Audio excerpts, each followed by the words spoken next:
colocou ali para trás, certo? Você usa essa faixa aqui, essa faixinha que tem aqui em todas as gravatas como referência. Depois ela aqui em cima só para referenciar mesmo, certo? Aí você joga ela para trás aqui, ó. A parte maior você joga para trás dela e faz a primeira coisa. Essa parte aqui menor você joga para a esquerda, a sua direita, e a maior vai para a esquerda, certo? Aí essa aqui você vai passar por trás e pela frente e vai jogar ela para trás, certo? Aí ó, já está pronto já o formato da gravata. Agora você vai passar essa aqui, ó, pela frente, certo?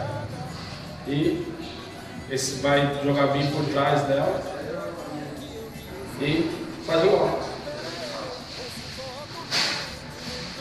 Entendeu? Aí você só ajusta certinho para a gravata ficar bem perfeitinho, puxa, pronto, perfeito, e pronto.